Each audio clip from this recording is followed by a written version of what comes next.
अयोध्या में जो बेटी के साथ यह जघन्य घटना हुई, इस घटना की जितनी निंदा की जाए कम है। समाजवादी पार्टी का नाम एक वहां के स्थानीय किसी व्यक्ति को तथाकथित समाजवादी पार्टी का नेता बता देना, किसी वर्ग, जाति, धर्म, पार्टी का व्यक्ति हो, यदि वो अपराध करता है तो वो उसका व्यक्तिगत कैरेक्टर है। अयोध्या में विधानसभा का बाई इलेक्शन होना है, उसका फायदा उठाना। एक टीटी महोदय हैं, रहने वाले गाजीपुर के हैं, पोस्टिंग इनकी मऊ में है। लड़की को बहला फुसला के अपने घर में लेके चले जाते हैं और घर में ले जाके उसके साथ जबरदस्ती बलात्कार करते हैं। अब इनको क्यों छुपाया गया?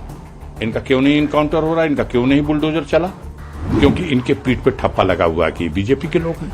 इन लोगों ने अपराध करने वालों के विरुद्ध कार्रवाई करने में भी श्रेणी बना दी है। अगर भाजपा का झंडा धोने वाला, झंडा उठाने वाला अगर कोई काम गलत से गलत अपराध कर दे तो उसकी तरफ मत देखना। अखिलेश यादव डीएनए टेस्ट के बाद वो मुस्लिम व्यक्ति जो नेता बताया जा रहा है, आपका करीबी बताया जा रहा है, उस पर कार्रवाई हो ना हो, उस पर कोई बात नहीं कर रहे, ऐसा बीजेपी भी कह रही है। सर, तो आप एक बड़े नेता हैं, आप इस पे क्या प्रतिक्रिया? माननीय राष्ट्रीय अध्यक्ष अखिलेश यादव जी ने इस विषय पर आपने खुद ही बताया, वो अपना वक्तव्य दे चुके हैं। उसके आगे और पीछे कुछ बोला जाना उचित नहीं है। ये प्रश्न चूंकि आपने मुझसे रखा तो प्रदेश की जनता ये महसूस कर रही, देश की जनता ये महसूस कर रही है कि चुनाव के बाद से, लोकसभा के चुनाव के बाद से बहुत तेजी से जघन्य अपराधों की घटनाओं में वृद्धि हुई है और उत्तर प्रदेश में तो बाढ़ आ गई है। अब सवाल ये है कि अयोध्या के घटना को इतना हाईलाइट क्यों? अयोध्या में विधानसभा का बाई इलेक्शन होना है, उसका फायदा उठाना। समाजवादी पार्टी का नाम एक वहां के स्थानीय किसी व्यक्ति को तथाकथित समाजवादी पार्टी का नेता बता देना और वहां के सम्मानित सांसद माननीय अवधेश प्रसाद जी के साथ कि उनका आदमी है जोड़ देना। ये आम आदमी को बात समझ में आ रही है कि अगर इतने बड़े जघन्य अपराध के बाद कौन उसकी वकालत करता है? कोई भी हो, उसने आपके साथ फोटो खिंचा ली हो या मेरे साथ फोटो खिंचा ली हो, अगर इस तरह का अपराध करता है तो कानून उसके खिलाफ कार्रवाई करेगा। लेकिन यहां तो नंबर बढ़ाना है। कानून की कार्रवाई के लिए अभी आगे उसको कोर्ट के जरिए क्या होगा, ये अपनी जगह है। बुलडोजर, ये कार्रवाई हमारी है, इसका नंबर हमको मिलना चाहिए। इनकाउंटर, ये कार्रवाई हमारी है, इसका नंबर हमको मिलना चाहिए। हम लोग कानून व्यवस्था और देश के संविधान और उसके रास्ते से जो नियम और कानून है उसका पालन करने वाले लोग हैं। हम मानते हैं कि किसी वर्ग, जाति, धर्म, पार्टी का व्यक्ति हो, यदि वो अपराध करता है तो वो उसका व्यक्तिगत कैरेक्टर है और उसके लिए उसे जो कानून में सजा है वो मिलनी चाहिए। लेकिन इसके लिए किसी पार्टी को, किसी नेता को उससे जोड़ के राजनीतिक फायदा उठाने की कोशिश करना, ये इसमें उनकी दूषित मानसिकता का परिचय देता है। मैं आपसे निवेदन पूर्वक आग्रह करना चाहता हूं कि क्या अयोध्या में जो बेटी के साथ यह जघन्य घटना हुई, इस घटना की जितनी निंदा की जाए कम है।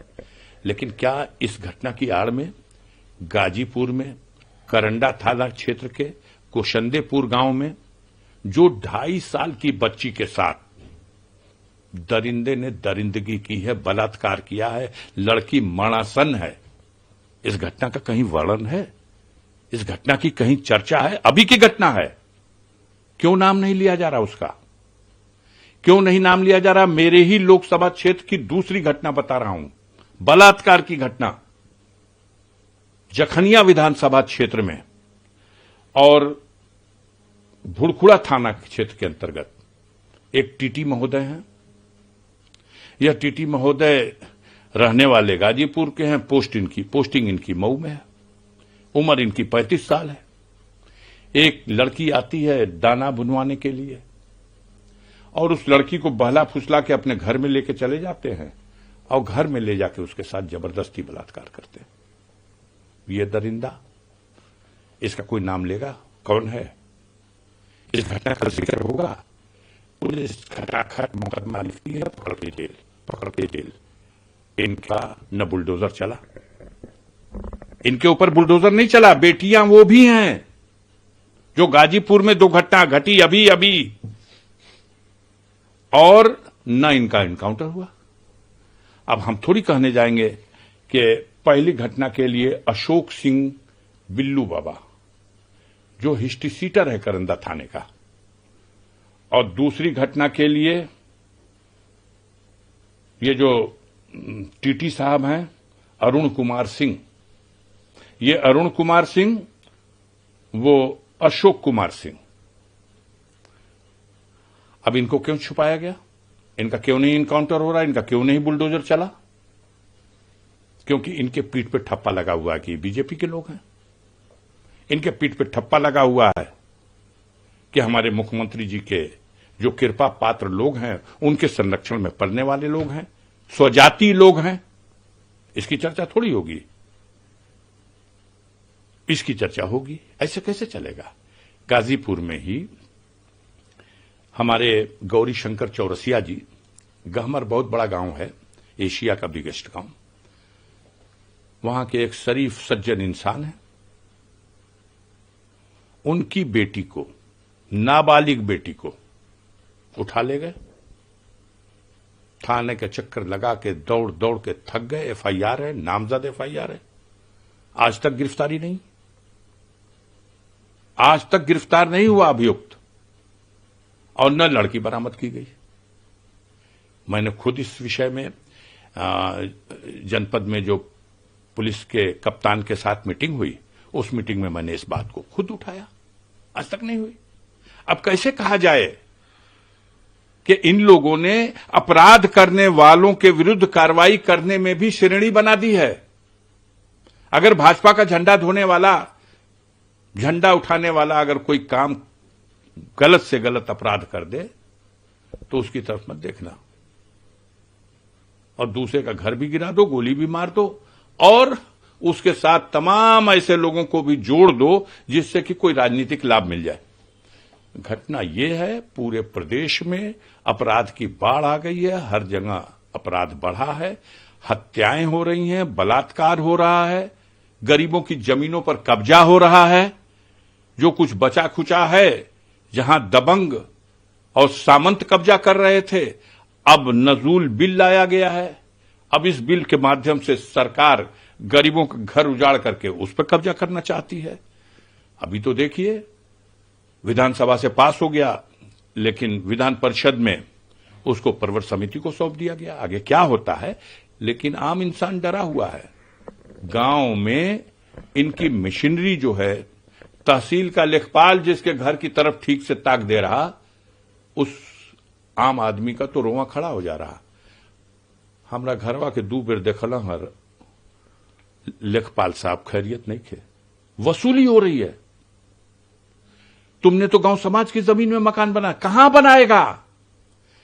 देश पे अंग्रेजों का कब्जा था, सारे देश की जनता लड़ी है, अंग्रेजों को भगाई है, जिसके बाप दादा कुर्बान हो गए, और जिस घर में वो रहते थे उस घर में उसके बच्चे आज रह रहे हैं, और उनके बच्चों से कहा जाएगा कागज दिखाओ।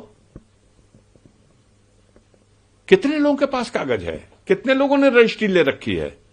सभी तो गांव में बसे हैं, और गांव की वो जमीनें जब चकबंदी हो रही थी तो अतिरिक्त जमीनें निकाली गई, उन्हीं जमीनों में आबादियां बनी, प्राचीन आबादी, नई आबादी, नवीन परती, बंजर की जमीन, रिजर्व खाते की जमीनों को खाली कराया जाए तो समझ में आता है कि किसी ने अगर चक्रोड पकड़ रखी है, पोखरे पर कब्जा कर लिया है, कंपोस्ट खाद का गड्ढा सौरस्थान अगर किसी ने कब्जा किया है, श्रेणी 32 के अंतर्गत अगर कोई रिजर्व जमीन पे कब्जा है।